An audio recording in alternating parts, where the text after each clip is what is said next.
Hello बच्चों, concepts academy Sonbhadra में आप सभी का स्वागत है। यहाँ पर हम लोग क्लास 12 की फिजिक्स देखेंगे, जिसमें चैप्टर फर्स्ट के इम्पोर्टेंट डेरिवेशन के बारे में हम लोग डिस्कस करेंगे, जितने भी आपके सीबीएसई में 2024-25 बोर्ड एग्जाम के लिए इम्पोर्टेंट है। जनरली यहाँ पे 4 डेरिवेशन सबसे ज़्यादा इंपॉर्टेंट है, जिनको मैं बता रहा हूँ।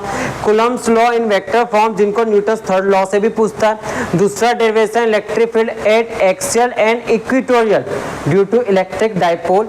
Third derivation electric field due to infinitely long charge by infinitely charge thin sheet and charge spherical shell.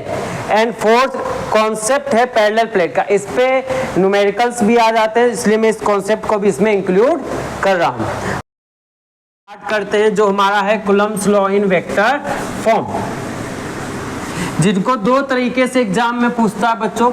वो डायरेक्ट पूछ लेगा Coulomb's law in vector form, and वो दूसरा तरीका पूछ लेगा कि derive Newton's third law of motion through Coulomb's law.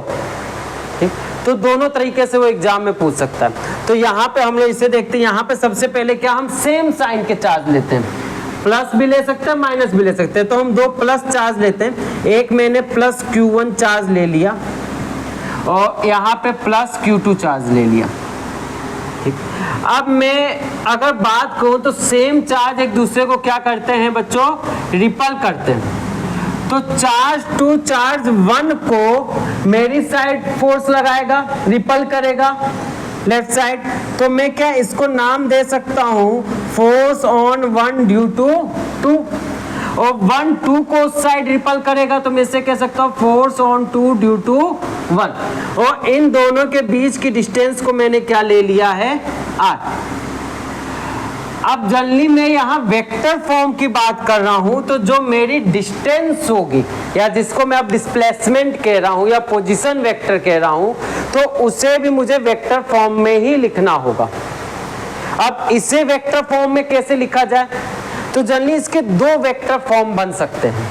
अगर मैं यहाँ ध्यान से देखूं, तो अगर मैं एक पॉइंट ये मान लूं, अगर आप ध्यान समझे कि ये मान लीजिए कोई पॉइंट आपका वो है, कोऑर्डिनेट का ये मिडल पॉइंट है जो 0 0 होता है, हमने मान लिया। ठीक, अगर मैं इस पोजीशन वेक्टर की बात करूं, तो ये पोजीशन वेक्टर आपका क्या है बच्चा, r1 वेक्टर, और ये पोजीशन वेक्टर कितना है, r2 वेक्टर। अगर मैं कहूं कि इन दोनों के बीच का वेक्टर बताओ, मतलब ये,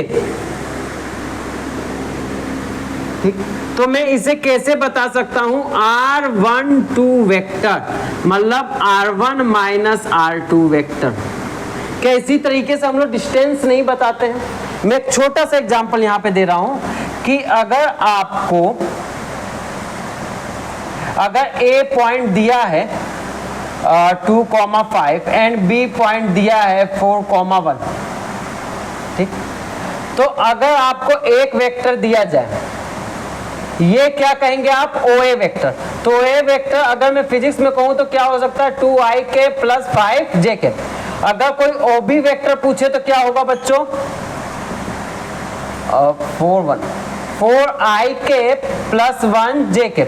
अब मैं AB वेक्टर अगर किसी से पूछूं तो वो क्या होगा, OA vector minus OB vector, जो मेरा सब्ट्रैक्ट करने पर माइनस 2ik और प्लस 4jk पाएगा, आएगा कि नहीं बच्चों। तो अगर मैं BA वेक्टर पूछूं तो सेम इसका अपोजिट होगा, वो कितना आ जाएगा, 2ik, क्योंकि वो कितना होगा, OB vector minus OA vector, और उसका AB वेक्टर का डायरेक्शन ये होगा बच्चों, और BA वेक्टर का डायरेक्शन ये होगा, और दोनों का साइन क्या होगा, अपोजिट होगा। ये प्लस हो जाएगा, ये माइनस हो जाएगा। तो इसी तरह r12 वेक्टर अगर उस साइड है तो r21 वेक्टर किस साइड होगा बच्चों, अगर मैं यहाँ नीचे में दिखा रहा हूं, ये क्या होगा, r21 vector, r2 minus r1 vector. ये है वेक्टर को दिखाने का तरीका। अब मैं इसी से इस फॉर्मूले को लिखता हूं जो हमारा कूलम्ब्स लॉ फोर्स का फॉर्मूला बनाता है। अगर मैं F12 की बात करूं तो F12 का फॉर्मूला क्या है, 1/4 pi epsilon naught Q1 Q2 divided by R1 2 vector. Sorry बच्चों, यहाँ पे देखिए 1 2 का डायरेक्शन लेफ्ट साइड है, तो मुझे वही पोजिशनल वेक्टर लेना होगा जिसका डायरेक्शन लेफ्ट है। तो लेफ्ट साइड डायरेक्शन कौन है? 2 1 वेक्टर। तो मुझे यहाँ पे क्या लेना होगा? R21 वेक्टर, मैग्नीट्यूड का whole square into R21 cap, R121 का कैप वेक्टर। तो यहाँ कैप का अगर आपको डिफिनीशन याद हो तो कैप का क्या होता है बच्चों? n cap equal to n vector divided by n vector का मैग्नीट्यूड। कैप माने होता है बच्चों यूनिट वेक्टर, यूनिट डिस्टेंस का हम मैग्नीट्यूड और डायरेक्शन बता रहे हैं। तो यहाँ पे और आगे हम लोग बढ़ेंगे तो 1/4 pi epsilon naught Q1 Q2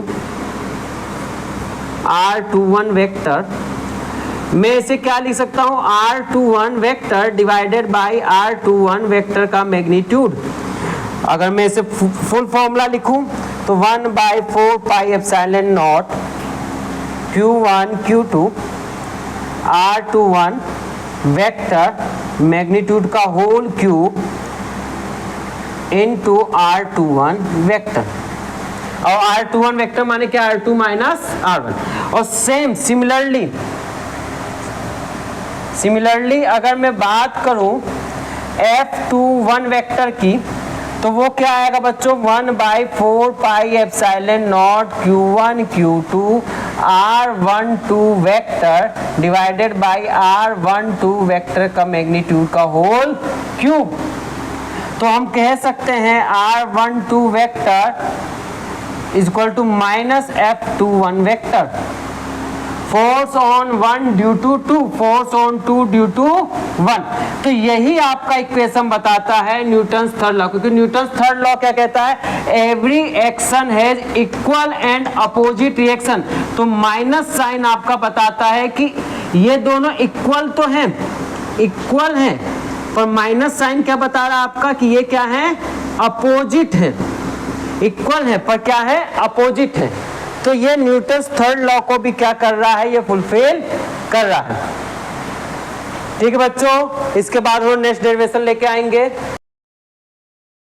hello बच्चों, यहाँ पे आज हम लोग चैप्टर फर्स्ट फिजिक्स का सेकंड डेरिवेशन देखने वाले हैं, जो बहुत ही इंपॉर्टेंट है, electric at axial point due to electric dipole.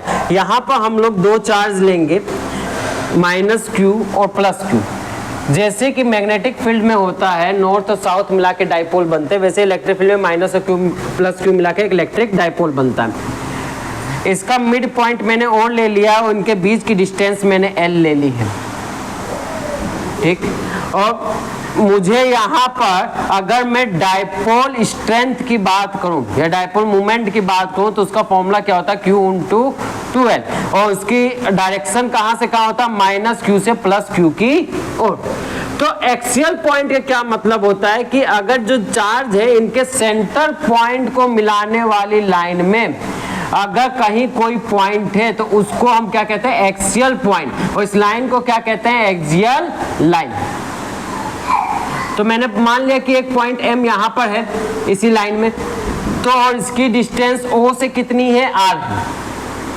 ठीक, अगर मैं पॉइंट M पर एक टेस्ट चार्ज रखता हूँ Q0, तो Q0 हमेशा क्या होता है? प्लस। तो -q क्या करेगा? उसे अट्रैक्ट करेगा E1, और +q क्या करेगा? उसे रिपल करेगा E2। मतलब मैंने इसे 2 मान लिया है, इसे 1, इसके इलेक्ट्रिक फील्ड को। तो -q से इसकी डिस्टेंस क्या होगी? R + l, और +q से इसकी डिस्टेंस क्या होगी? R - l, इस पॉइंट M की। अगर मैं E1 की बात करूं तो इसका फॉर्मूला क्या होगा? KQ/R + l का होल स्क्वायर। और मैं E2 की बात करूं, जबकि दोनों चार्ज का मैग्नीट्यूड सेम है, तो वो भी होगा KQ/R - l का होल स्क्वायर। अब आपको ये बात पता होनी चाहिए कि इसमें हम लोग वेक्टर क्वांटिटी है, E क्या है? वेक्टर क्वांटिटी है। तो इसमें हम लोग डायरेक्शन को देखते हैं, उसकी माइनस या प्लस साइन को हम वहां पर नहीं पुट करते। अगर मैं E नेट निकालता हूं तो इसका वेक्टर सम करता हूं तो मुझे साफ पता है कि E1 और E2 एक दूसरे का 180 डिग्री में अपोजिट है। इस वजह से यहाँ पे क्या होगा? E2 - E1। आखिर मैंने E2 माइनस E1 क्यों किया? क्योंकि जिसका डिनोमिनेटर छोटा है मतलब उसकी वैल्यू ज्यादा होगी, इसका डिनोमिनेटर बड़ा है मतलब इसकी वैल्यू कम होगी। तो यहां पर क्या हो जाएगा, K Q R minus L whole square minus K Q R plus L whole square. अब मैं के क्यू कॉमन ले लेता हूं, तो यहां पर एलसीएम आएगा R minus L whole square, R plus L whole square, R plus L whole square minus R minus L whole square. अच्छा, यहाँ पे कई बच्चों का कंफ्यूजन हो कि के माने क्या है, तो के की वैल्यू क्या होती है बच्चों, 1/4 पाई एप्सिलॉन नॉट। अब मैं इसे आगे सॉल्व करूंगा तो मुझे क्या मिलेगा, K Q R square plus L square plus 2RL minus R square minus L square plus 2RL। मैंने साइन भी यहाँ पे डायरेक्ट चेंज कर दिया, मैंने इसको ओपन करके यहाँ पे साइन का माइनस से मल्टीप्लाई भी कर दिया डायरेक्ट, और मैं इसे लिख सकता हूँ a प्लस बी के फॉर्मूले से R square minus L square का होल स्क्वायर, क्योंकि a minus B into A plus B क्या होता है बच्चों, a square minus B square. तो यहाँ पर ये कट हो जाएंगे और मुझे क्या मिलेगा, के क्यू 4RL।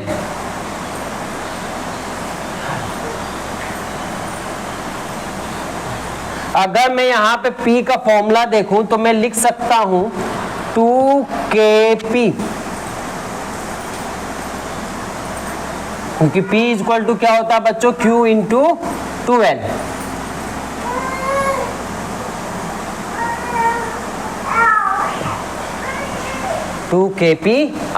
अगर यहाँ पे हम बात करें तो ये जो L होता है बच्चों बहुत छोटा होता, बहुत ही छोटा होता है ये, और R के कंपैरिजन में देखा जाए तो बहुत ही स्मॉल होता है। तो यहाँ पे हम कह सकते हैं L is very small compare to R। तो यहाँ पे हम L को नेग्लेक्ट कर सकते हैं, तो मेरी वैल्यू क्या आएगी, R पावर 4, ये कट हो जाएगा और मिलेगा 2kPr क्यूब।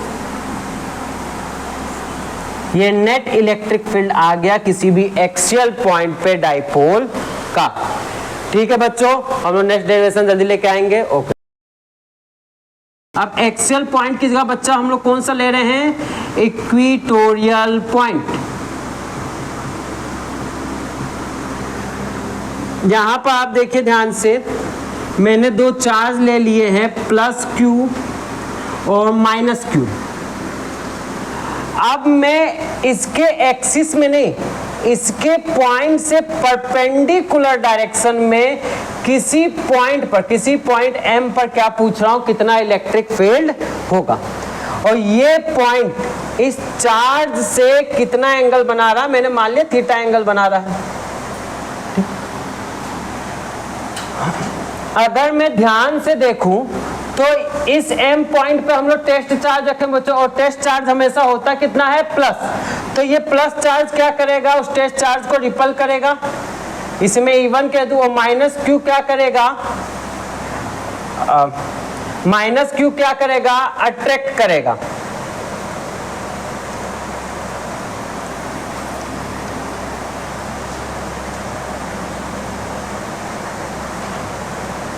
माइनस क्यू क्या करेगा, अट्रैक्ट करेगा टेस्ट चार्ज को।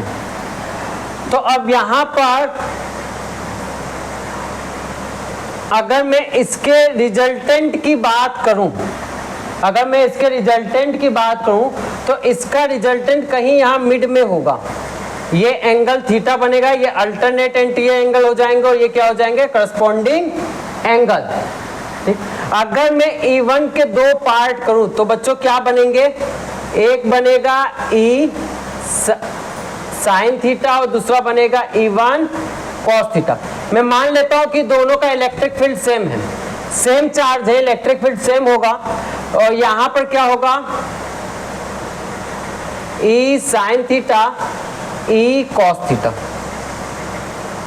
तो ये दोनों साइन थीटा तो कट हो जाएंगे, ये मैंने इसके क्या किए, कंपोनेंट रिजॉल्व कर दिए, इस E के भी मैंने कंपोनेंट रिजॉल्व कर दिया और इस E के भी कंपोनेंट रिजॉल्व कर। E साइन थीटा अपोजिट है तो एक दूसरे से क्या कट हो जाएगा, और E कॉस थीटा एक ही डायरेक्शन में है तो हाँ जाए। तो मैं अगर E नेट की बात करूं बच्चों यहाँ पर, तो वो होगा कितना, 2e cos थीटा। अगर मैं E का फॉर्मूला लिखूं तो सबसे पहले मुझे डिस्टेंस चाहिए होगी। मैंने अभी यहाँ डिस्टेंस नहीं दिखाई है, डिस्टेंस मेरी वही होगी L और मैं यहाँ तक की ये डिस्टेंस क्या मार रहा हूँ R। तो अगर ये L है और ये R है, तो अगर मैं पाइथागोरस थ्योरम लगाऊं तो हाइपोटेनियस कितना होगा बच्चों? L square plus R square, L square plus R होगा। तो E का फॉर्मूला लिखूंगा तो मेरा बच्चों क्या बनेगा? के क्यू बाई, अगर मैं डिस्टेंस देखूं तो दोनों की डिस्टेंस कितनी है? R square plus L square का होल स्क्वायर। अच्छा, कई बच्चों के मन में कंफ्यूजन होगा कि सर आपने E1 E2 को E क्यों लिख दिया, E1 और E2 को आपने बाई चांस E क्यों लिख दिया। मैं अगर यहाँ पे E1 का फॉर्मूला बनाऊं, मैं आपके सामने बना रहा हूं, अगर मैं E1 का फॉर्मूला बनाऊं तो क्या होगा बच्चों? Under root R square plus L square का होल स्क्वायर, मतलब K Q R square plus L square. अगर मैं E2 का भी फॉर्मूला बनाऊं तो बच्चा इस पॉइंट M की माइनस Q से डिस्टेंस कितनी है, तो वो आएगी K Q under root R square plus L square का होल स्क्वायर, मतलब K Q R square plus L square. ठीक, तो इसीलिए मैंने दोनों को क्या ले लिया? E ले लिया बच्चों। और वो E का फॉर्मूला मैंने यहाँ पे, और cos theta is equal to कितना होता है? Base by hypotenuse. तो बेस आपका L है और हाइपोटेनियस क्या है आपका? Under root L square plus R square. ठीक, तो यहां पे हम लोग लिख सकते हैं के क्यू टू एल, और इसे अगर मैं लिखना चाहूं तो बच्चों ये हो सकता है R square plus L square और R square plus L square 1/2। अगर मैं पावर इनकी ऐड कर, अच्छा यहाँ पे मैंने P वेक्टर की बात की थी। अच्छा, P वेक्टर के समय में एक बात आपको ध्यान दिला दूं कि जब भी आप P वेक्टर की बात करेंगे तो डाइपोल का डायरेक्शन माइनस Q से प्लस Q होता है। हाँ, माइनस Q से प्लस Q। कई जने क्या करते हैं, माइनस Q इधर लिखते हैं, प्लस Q इधर लिखते हैं, तो डाइपोल का डायरेक्शन इधर होगा। अगर आपने प्लस Q इधर लिखा है, माइनस Q इधर लिखा है, तो डाइपोल का डायरेक्शन इधर। तो इसमें डाइपोल का डायरेक्शन किधर है बच्चों? इधर है। तो इसीलिए अगर मैं यहाँ पे वेक्टर फॉर्म में लिखता हूँ तो मुझको क्या लिखना होगा? Minus P vector.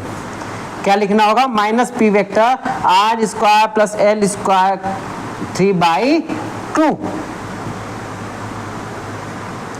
तो वही हमारी बात कि L जो है बहुत ही छोटा है R से, तो हम लिख सकते हैं माइनस KP वेक्टर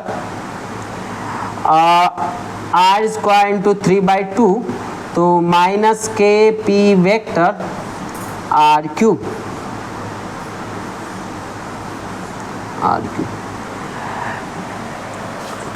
ठीक है बच्चों, आप इसे नोट करिए, स्क्रीनशॉट इसका ले सकते हैं। ओके, हाँ बच्चों, अब यहाँ पर हम लोग इलेक्ट्रिक फील्ड एक इनफाइनाइट लॉन्ग चार्ज वायर में कैसे होगा, इनफाइनाइट प्लेन शीट में कैसे होगा, ये डेरिवेशन बहुत ज़्यादा आते हैं, हम इनके बारे में डिस्कस करेंगे। अगर मेरे पास एक लॉन्ग वायर है, एक लॉन्ग वायर है मेरे पास, और उस पर चार्ज डिस्ट्रीब्यूटेड है, मैंने मान लिया प्लस चार्ज डिस्ट्रीब्यूटेड है, तो मुझे बताना कि इसमें इस रीजन में इलेक्ट्रिक फील्ड कितना होगा इस चार्ज का।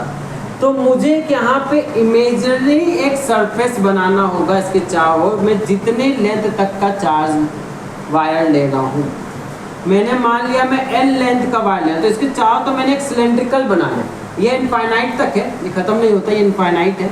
तो पर मैंने एक रीजन सेलेक्ट कर लिया। इस इमेजिनरी सरफेस को हम लोग क्या कहते हैं? Gaussian surface. क्या कहते हैं? Gaussian surface. अब आपको जैसे पता है कि इलेक्ट्रिक फील्ड प्लस से बाहर की ओर निकलता और माइनस से अंदर की ओर आता, तो अगर ये प्लस चार्ज है तो इससे इलेक्ट्रिक फील्ड क्या होगा बच्चों? बाहर की तरफ निकलेगा। अगर मैं बात करूं, इलेक्ट्रिक फील्ड बाहर की ओर होगा। अब यहाँ पे आता है एरिया वेक्टर। एरिया वेक्टर क्या होता है बच्चों, आप कोई भी, जैसे ये एक प्लेन है, ये एक प्लेन है, अगर इस प्लेन में मैं एरिया वेक्टर की बात करूं तो वो क्या होगा, इसके परपेंडिकुलर होगा। ठीक बच्चों, इस तरीके से इसके परपेंडिकुलर होगा। तो एरिया वेक्टर हमेशा सरफेस के कैसे होता है, परपेंडिकुलर होता है, जिसे हम डीए से डिनोट करते हैं। ये भी सरफेस है तो इस सरफेस से क्या होगा, परपेंडिकुलर होगा। यहाँ पे भी सरफेस है तो सरफेस से आउटर बाहर निकलता हुआ क्या होगा, परपेंडिकुलर होगा। अगर मैं यहाँ देखूँ 90 डिग्री, 90 डिग्री और ये कितना है, दोनों 0 डिग्री। तो अगर मैं यहाँ ई नेट की बात करूं तो बच्चों यहाँ पर 3 फील्ड बन रहे हैं। अगर मैं यहाँ बात करूं तो यहाँ 3, अगर मैं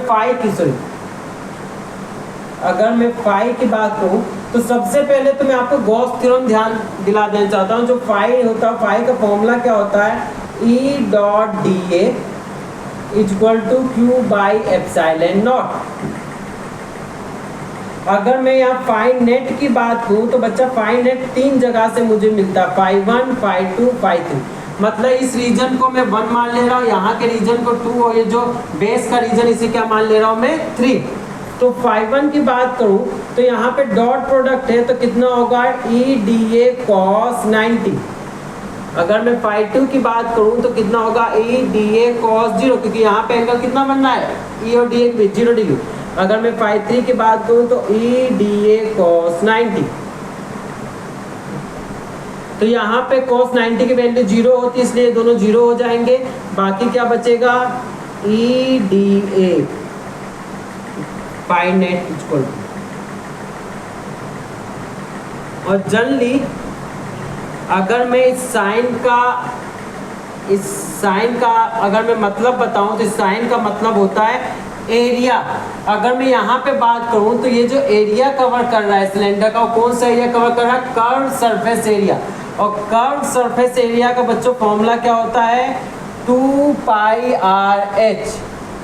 2 पाई आर एच। आर इस गॉसियन सरफेस का रेडियस हो गया, आर इस गॉसियन सरफेस का क्या हो गया बच्चा, रेडियस हो गया। मतलब आर डिस्टेंस पे ही आप जानना चाहते थे कि इलेक्ट्रिक फील्ड कितना होगा। और इसके इक्वल में क्या कर सकता हूँ, क्यू बाई एप्सिलॉन नॉट। तो मैं इसे लिख सकता हूँ 2 पाई आर। और एच का काम क्या कर रही है, लेंथ, 2 पाई आर एन। और charge density equal to charge by length. मैं लेमडा को किससे दिखा रहा हूँ बच्चों, चार्ज डेंसिटी से। लेमडा क्या है, चार्ज डेंसिटी। तो मैं Q की जगह क्या लिख सकता हूँ, lambda L by epsilon not. L से L चला गया बच्चों तो E इक्वल टू कितना आ गया, lambda by 2 pi R epsilon naught. ये आपका इलेक्ट्रिक फील्ड आ गया इनफाइनाइट लॉन्ग चार्ज वायर पर। अब मैं बात कर रहा हूँ electric field due to an uniformly charge infinite plane sheet. मतलब अगर आपकी कोई प्लेन शीट हो, मान लेते यहाँ पे आप कोई प्लेन शीट है और इस पे चार्ज डिस्ट्रीब्यूटेड है, इस पर क्या है, चार्ज डिस्ट्रीब्यूटेड है। ठीक बच्चों, अगर यहाँ चार्ज डिस्ट्रीब्यूटेड है तो यहाँ में इलेक्ट्रिक फील्ड की बात करूँ तो बच्चों इलेक्ट्रिक फील्ड कैसे होगा, इससे बाहर जाता हुआ, बाहर की ओर जाता हुआ। अगर मैं एरिया वेक्टर पूछूं तो यहाँ पे एरिया वेक्टर क्या होगा, ये भी बाहर जाता हुआ, ये भी बाहर जाता हुआ। डीए का मतलब क्या, स्मॉल एरिया का। और यहाँ पे एरिया वेक्टर पूछूं तो इससे बाहर जाता हुआ बच्चों। तो इसके 3 सरफेस है, 1 2 3। अगर अब मैं यहाँ फाई नेट की बात करूं तो phi 1 plus phi 2 plus phi 3। तो हमें देख के ही पता लग रहा है कि यहाँ पे क्या है, ई डी ए फाई 1 में cos 0 plus E D A cos 90 and E D A cos 0। तो मैं इसे लिख सकता हूँ, ये तो आपका बच्चा 0 हो जाएगा, cos 90 की वैल्यू 0 होती तो ये आ जाएगा 2 EDA। तो अगर मैं लिखना चाहूँ तो 2 E D A equal to Q by epsilon naught के इक्वल रख सकता हूँ, क्योंकि एक कौन मैं कहता गॉस थ्योरम। तो यहाँ पे जो एरिया है बच्चों वो बेस का ये एरिया है, ये पूरे को मैंने इस पूरे का क्या मान लिया, इसको मैंने ए ले लिया। अभी मैं ए की वैल्यू नहीं रखूंगा, अगर मैं ए की वैल्यू रखना चाहता तो मैं रख सकता था पाई आर स्क्वायर, पर मैं से भी एरिया ही लूंगा। और क्यू की मैं वैल्यू क्या रख सकता हूँ, अब देखिए यहाँ पे चार्ज डेंसिटी क्यू बाई ए होगी। ए क्या है, ए ये एरिया है, ये जो एरिया हमने कवर किया है, ये जो प्लेट का एरिया है, और ये एरिया जो है, ये दोनों क्या होंगे बच्चों, सेम होंगे एकदम, क्योंकि वहीं पे मैंने क्या किया, गॉसियन सरफेस बनाया, वहीं पर मैंने क्या किया, गॉसियन सरफेस बनाया। अच्छा आपको इसको मैं सिग्मा से दिखा दे रहा हूँ। अच्छा एक कंफ्यूजन ये होगा सर, यहाँ charge density equal to Q by length था, चार्ज बाई लेंथ था, पर यहाँ charge density equal to charge by area. अगर आपकी ओनली लेंथ की एक बहुत ही पतला वायर है ना, उसका एरिया हो ही नहीं सकता, तो हम जनरली उसकी लेंथ ही लेते हैं। अगर उसका एरिया पॉसिबल है तो एरिया ही लेते हैं, अगर कोई 3D डायग्राम है तो हम चार्ज बाई क्या लेंगे, वॉल्यूम लेंगे। ठीक, तो यहाँ पे हमने क्या ले लिया, sigma into A by epsilon naught, A से ए कट हो गया तो ई इक्वल टू आ गया सिग्मा बाई 2 एप्सिलॉन नॉट। ठीक है बच्चों, आप इसका स्क्रीनशॉट ले सकते हैं। बच्चों यहाँ पे आज हम लोग चैप्टर फॉर फिजिक्स का लास्ट इंपॉर्टेंट डेरिवेशन देखने जा रहे हैं। अगर यहाँ electric field due to uniformly charge thin spherical shell, अगर कोई थिन स्फेरिकल सेल है, मतलब ये अंदर से ये होलो है पूरी, ये आपकी सॉलिड स्फीयर नहीं है, ये होलो स्फीयर है, इसी को थिन स्फेरिकल सेल कहता है। और इसमें साइड साइड में क्या है, चार्ज डिस्ट्रीब्यूटेड है, चार्ज डिस्ट्रीब्यूटेड है। और मैंने ये सेंटर ओ मान लिया, इसका रेडियस कितना मान लिया है, आर। मतलब ये इतनी थिन है, ये इतनी थिन है कि मैं इन दोनों में डिफरेंस ही नहीं समझ रहा हूँ। आप इसके मिड पॉइंट से भी ले सकते हैं, मैं इनमें डिफरेंस ही नहीं समझ रहा हूँ, किस सेंटर पॉइंट से मैंने इसका रेडियस ले लिया है आर। अब यहाँ पर अगर मैं इसकी चार्ज डेंसिटी की बात करूँ, क्योंकि ये सबसे कॉमन है, charge density is equal to क्या होता है बच्चों, charge by area.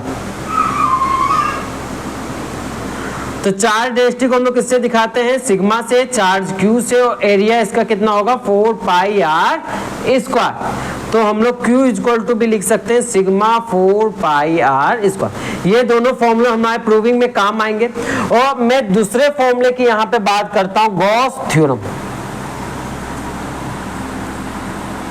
Gauss theorem हमें क्या कहता है बच्चों, कि किसी भी इमेजिनरी इंक्लोज सरफेस या गॉसियन सरफेस में जितना भी फ्लक्स इंक्लोज है वो किसके इक्वल होता है, क्यू बाई एप्सिलॉन नॉट के।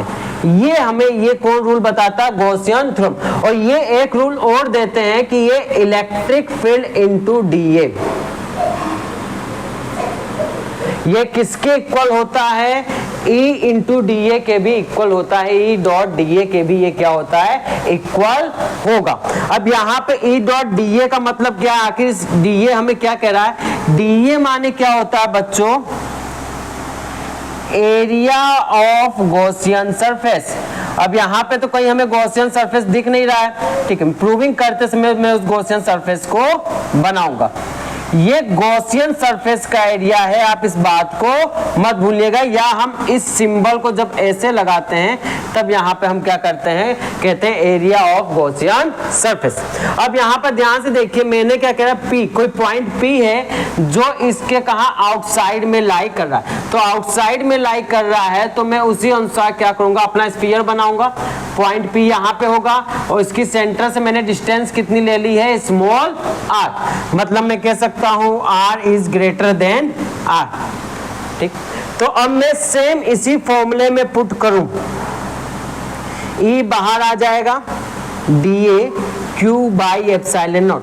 तो मैंने आपसे क्या कहा, dA क्या, एरिया ऑफ, जो ये मैंने इमेजिनरी सरफेस खींचा इस पॉइंट के लाई करते हुए, उसी सरफेस का मुझे एरिया लेना होगा। तो वो कितना होगा, 4 पाई आर स्क्वायर। एग्जाम में बहुत बार बच्चे यही गलती करके आते हैं कि हमें आखिर एरिया लेना कौन सा है, वे यहाँ के एरिया को डिफरेंस नहीं कर पाते।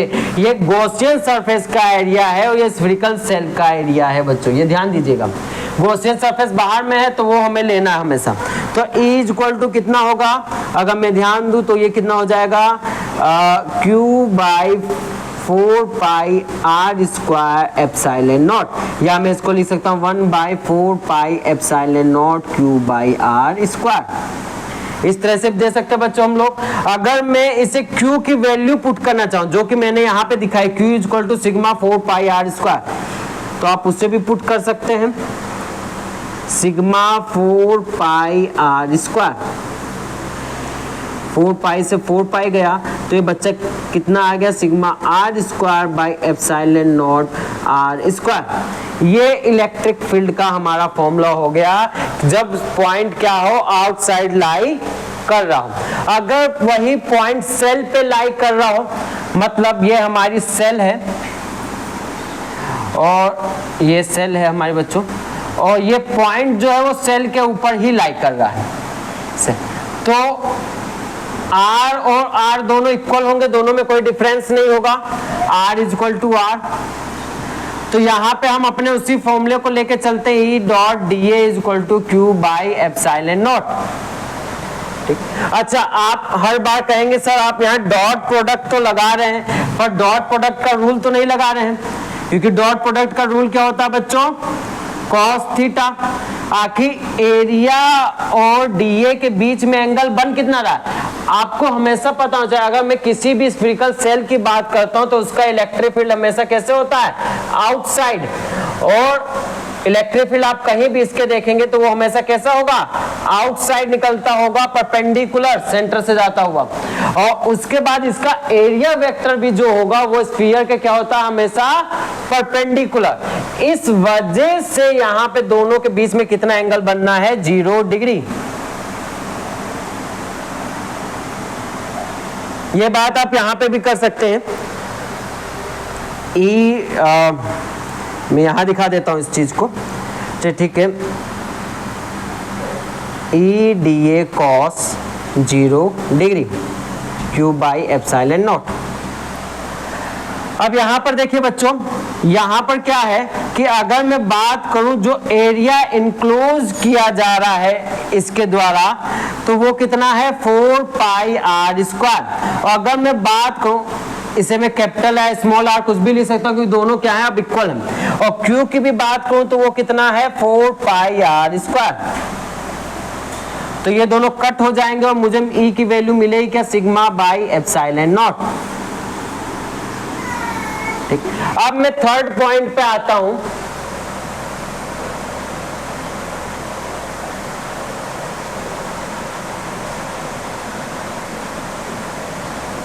कि अब ये पॉइंट लाई कहां कर रहा है बच्चों, इनसाइड, कहीं भी इनसाइड ये पॉइंट लाई कर रहा है। ये आर है, ये स्मॉल आर है, तो हम लोग फिर से उसी फॉर्मूले को लिखते हैं। अच्छा, इस फॉर्मूले में हम थोड़ा सा और डीप में जाते हैं तो क्यू इन लिखा होता है, Q inside, Q inside, Q inside. आखिर ये क्यू इनसाइड ही क्यों लिखा होता है, क्यू इनसाइड का मतलब क्या है, क्यू इनसाइड का मतलब ये है बच्चों कि इसके अंदर कितना चार्ज है। क्यू इनसाइड का मतलब क्या है बच्चों कि ये जो स्फीयर है या जो ये गॉसियन सरफेस, जैसे मैंने अब ये पी के अराउंड एक गॉसियन सरफेस बना दिया, ये पी के अराउंड मैंने गॉसियन सरफेस बना दिया, तो उस गॉसियन सरफेस के अंदर कितना चार्ज है वो क्यू इनसाइड में आएगा। अच्छा, आप एक चीज बताइए, जब मैंने ये स्फेरिकल सेल ली, ये होलो है, तो इसके चारों तरफ सराउंडिंग में ही चार्ज है, क्या इसके अंदर में कोई चार्ज है, नहीं। तो जब इसके अंदर चार्ज ही नहीं है तो क्यू इनसाइड की वैल्यू क्या है यहाँ पर, 0। जब यहाँ पे क्यू इनसाइड की वैल्यू 0 है बच्चों, तो यहाँ पर इलेक्ट्रिक फील्ड भी क्या होगा, 0। मतलब किसी भी स्फीरिकल सेल में इन पॉइंट पे इलेक्ट्रिक फील्ड क्या होता है, जीरो। तो एक पॉइंट यहाँ पे भी आएगा कि सर आपने यहाँ इन दोनों केस में क्यों इनसाइड जीरो क्यों नहीं किया, क्योंकि ये पॉइंट तो सेल पर ही था, तो सेल पे चार्ज है तो यहाँ पे तो जीरो नहीं होगा। और यहाँ के गॉसियन सरफेस को आप ध्यान से देखिए, मैंने कहा गॉसियन सरफेस के अंदर, और इस गॉसियन सरफेस के अंदर चार्ज है, तभी यहाँ कोई इनसाइड जीरो नहीं है। इस गॉसियन सरफेस के अंदर चार्ज है और उसकी मैंने चार्ज डेंसिटी भी लिखी है, sigma into 4 pi R square, तभी मैंने चार्ज डेंसिटी की वैल्यू हुई क्योंकि इतने एरिया में चार्ज है, पर इस गॉसियन सरफेस के अंदर चार्ज नहीं है। मैं उम्मीद करता हूं कि आपको ये समझ में आया होगा। ठीक है दोस्तों, नेक्स्ट ही हम लोग नेक्स्ट चैप्टर का भी इंपॉर्टेंट डेरिवेशन लेके आएंगे। ओके बाय बच्चों।